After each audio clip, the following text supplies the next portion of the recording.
ये आकाशवाणी रायपुर है। प्रादेशिक समाचार बुलेटिन के साथ मैं शशिकांत यादव।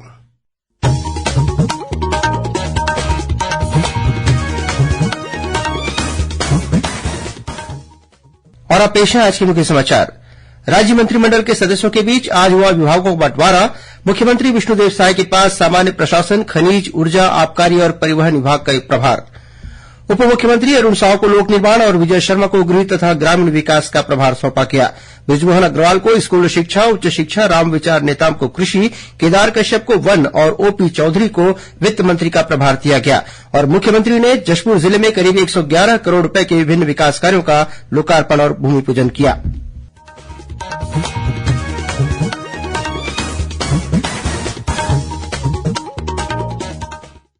अब समाचार विस्तार से। मुख्यमंत्री विष्णुदेव साय ने राज्य मंत्रिमंडल के विभिन्न मंत्रियों के बीच विभागों का बंटवारा कर दिया है। आज शाम मंत्रियों के प्रभार की सूची राज्यपाल के पास भेजी गई और राज्यपाल ने इस सूची पर हस्ताक्षर कर दिए हैं। इसके अनुसार मुख्यमंत्री विष्णुदेव साय के पास सामान्य प्रशासन, खनिज संसाधन, ऊर्जा, जनसंपर्क, आबकारी और परिवहन विभाग का प्रभार रहेगा। उप मुख्यमंत्री अरुण साव को लोक निर्माण, लोक स्वास्थ्य यांत्रिकी, विधि और विधायी तथा नगरीय प्रशासन विभाग का कार्यभार सौंपा गया है। वहीं उप मुख्यमंत्री विजय शर्मा को गृह, जेल, पंचायत तथा ग्रामीण विकास, तकनीकी शिक्षा, रोजगार के साथ विज्ञान और प्रौद्योगिकी विभाग का प्रभार सौंपा गया है।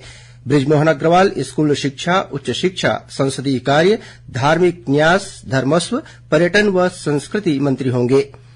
वहीं रामविचार नेताम के पास आदिम जाति, अनुसूचित जाति, पिछड़ा वर्ग तथा अल्पसंख्यक विकास, कृषि विकास और किसान कल्याण मंत्रालय का प्रभार होगा।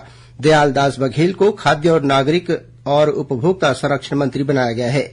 केदार कश्यप को वन, जलवायु परिवर्तन, जल संसाधन, कौशल विकास और सहकारिता विभाग का प्रभार सौंपा गया है। लखनलाल देवांगन वाणिज्य, उद्योग और श्रम मंत्री होंगे। श्याम बिहारी जायसवाल को लोक स्वास्थ्य, परिवार कल्याण, चिकित्सा, शिक्षा मंत्री बनाया गया है। वहीं ओपी चौधरी के पास वित्त, वाणिज्य कर, आवास तथा पर्यावरण योजना, आर्थिक और सांख्यिकी विभाग का प्रभार रहेगा। लक्ष्मी राजवाड़े महिला बाल विकास तथा समाज कल्याण मंत्री बनाई गई हैं। वहीं टंकराम वर्मा को खेलकूद, युवा कल्याण, राजस्व विभाग का प्रभार सौंपा गया है। मुख्यमंत्री विष्णुदेव साय ने कल जशपुर जिले में करीब 111 करोड़ रूपये के विभिन्न विकास कार्यों का लोकार्पण और भूमि पूजन किया। इनमें पत्थलगांव, जशपुर और कुनकुरी विधानसभा क्षेत्र के 182 निर्माण कार्य शामिल हैं। वहीं मुख्यमंत्री जशपुर प्रवास के दौरान सोगड़ा आश्रम पहुंचे, जहां उन्होंने मां काली की पूजा अर्चना कर प्रदेशवासियों की सुख समृद्धि और खुशहाली की कामना की। मुख्यमंत्री श्री साय ने भगवान श्रीराम की प्रतिमा के दर्शन किए। इसके साथ ही सोगड़ा आश्रम के उत्तराधिकारी औघड़ संभव राम गुरुपद से मुलाकात कर उनका आशीर्वाद लिया। इससे पहले श्री साय मुख्यमंत्री बनाए जाने के बाद पहली बार अपने गृह जिले जशपुर के विभिन्न गांवों में पहुंचे। इस दौरान ग्रामीणों ने पारंपरिक वेशभूषा में मांदर और ढोल नगाड़ों के साथ उनका स्वागत किया। केंद्रीय जनजातीय कार्य मंत्रालय के उप महानिदेशक विश्वजीत दास ने पीएम जनमन योजना के लक्ष्यों को समय सीमा में पूर्ण करने के निर्देश दिए हैं। श्री दास ने कल रायपुर में संबंधित विभागों के नोडल अधिकारियों की बैठक में कहा कि प्रधानमंत्री जनजातीय आदिवासी न्याय महाअभियान योजना यानी पीएम जनमन योजना विशेष रूप से कमजोर जनजातीय समूहों के सर्वांगीण विकास की दिशा में केंद्र सरकार की एक महत्वपूर्ण योजना है। उन्होंने योजना के अंतर्गत निर्धारित लक्ष्यों को पूर्ण करने के लिए सभी नोडल विभागों को एक साथ मिलकर कार्य करने पर जोर दिया। उन्होंने कहा कि इसके लिए प्रत्येक पीबीटीसी बसाहट का पूर्णता से सर्वे किया जाना जरूरी है, ताकि उस क्षेत्र में विशेष संबंधित सुविधाओं को पहुंचाया जा सके। बैठक की अध्यक्षता आदिम जाति विभाग की आयुक्त शम्मी आबिदी ने की। गौरतलब है कि पीएम जनमन योजना अंतर्गत 9 केंद्रीय मंत्रालयों के माध्यम से 11 महत्वपूर्ण गतिविधियों का क्रियान्वयन किया जाना है। इनमें पक्का घर, सड़क, विद्युतीकरण, शुद्ध पेयजल, छात्रावासों का निर्माण, मोबाइल मेडिकल यूनिट, पोषण, वन धन केंद्रों की स्थापना तथा आजीविका संवर्धन के लिए कौशल विकास तथा अन्य गतिविधियां शामिल हैं। प्रधानमंत्री नरेंद्र मोदी द्वारा विद्यार्थियों को परीक्षा संबंधी तनाव से दूर रखने के लिए परीक्षा पे चर्चा कार्यक्रम इस बार जनवरी माह के अंतिम सप्ताह में प्रस्तावित है। यह कार्यक्रम कक्षा 6वीं से 12वीं तक के सभी विद्यार्थियों, शिक्षकों और अभिभावकों को ऑनलाइन नामांकन के बाद प्रधानमंत्री से संवाद का अवसर प्रदान करता है। इसमें शामिल समस्त नामांकित प्रतिभागियों को सहभागिता प्रमाण पत्र दिया जाएगा। विद्यार्थियों का नामांकन समूह में शिक्षकों द्वारा भी किया जा सकता है। नामांकन करने की अंतिम तिथि 12 जनवरी है। गौरतलब है कि परीक्षा पे चर्चा कार्यक्रम में विद्यार्थी, शिक्षक तथा अभिभावक 5 वस्तुनिष्ठ प्रश्नों का उत्तर देकर अपना नामांकन करा सकते हैं। इसके साथ ही विद्यार्थी, शिक्षक और अभिभावक प्रधानमंत्री से अपने पूछे जाने वाले प्रश्न भी प्रेषित कर सकते हैं। चयनित प्रश्नों का उत्तर प्रधानमंत्री द्वारा परीक्षा पे चर्चा कार्यक्रम में दिया जाएगा। प्रादेशिक समाचार आप आकाशवाणी रायपुर से सुन रहे हैं।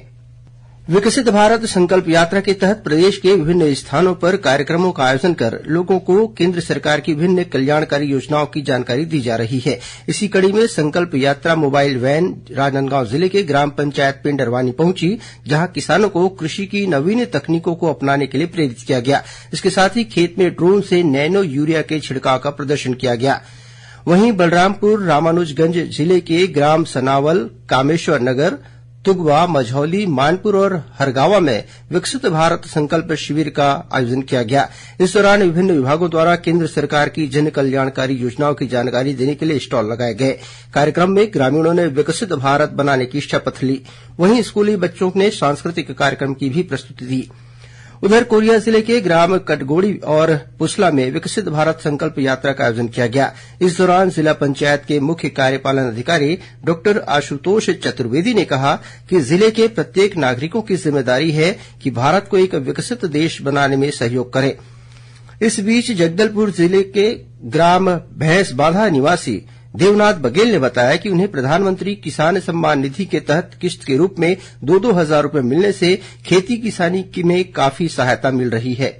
जमावाड़ा 2 में भैंसबांधा किसान पैसा मिल रहा है, वो तो साल में 6,000 रूपया 2-2 किस्ती में। वो मंदी जी की धन्यवाद।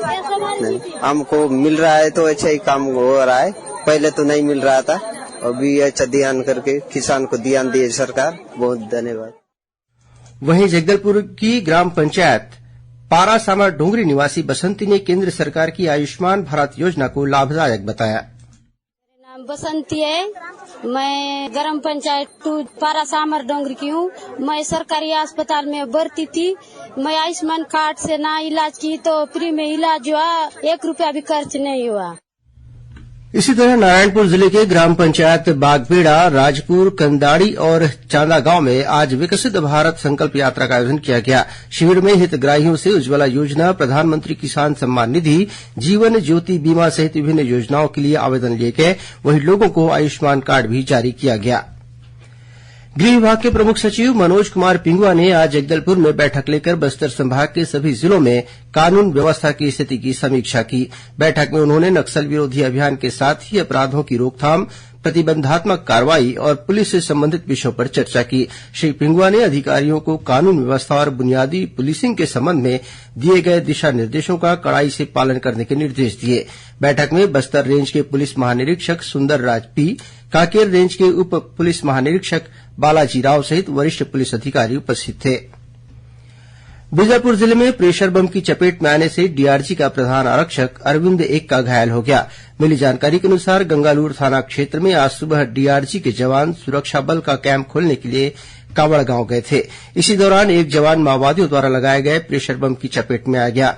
घटना में घायल जवान के पैर में गंभीर चोट आई है, जिसे बेहतर इलाज के लिए रायपुर लाया गया है।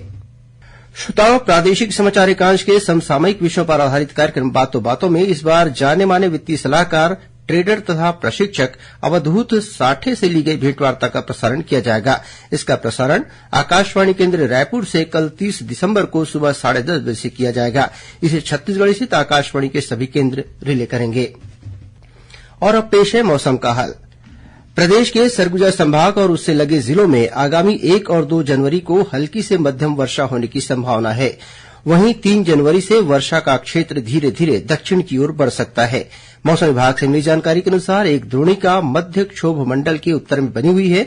इसके साथ ही प्रदेश में पूर्व से गर्म और नमी युक्त हवा आ रही है। इसके असर से प्रदेश के सरगुजा संभाग और उससे लगे जिलों में हल्के बादल छाए रहने और बारिश होने की संभावना है। वहीं प्रदेश के न्यूनतम तापमान में भी बढ़ोतरी हो सकती है। अंत में मुख्य समाचार एक बार फिर। राज्य मंत्रिमंडल के सदस्यों के बीच आज हुआ विभागों का बंटवारा। मुख्यमंत्री विष्णुदेव साय के पास सामान्य प्रशासन, खनिज, ऊर्जा, आबकारी और परिवहन विभाग का प्रभार। उप मुख्यमंत्री अरुण साव को लोक निर्माण और विजय शर्मा को गृह तथा ग्रामीण विकास का प्रभार सौंपा गया। बृजमोहन अग्रवाल को स्कूल शिक्षा, उच्च शिक्षा, रामविचार नेताम को कृषि, केदार कश्यप को वन और ओपी चौधरी को वित्त मंत्री का प्रभार दिया गया। और मुख्यमंत्री ने जशपुर जिले में करीब 111 करोड़ रूपये के विभिन्न विकास कार्यों का लोकार्पण और भूमि पूजन किया। इसी के साथ प्रादेशिक समाचार बुलेटिन समाप्त हुआ। नमस्कार।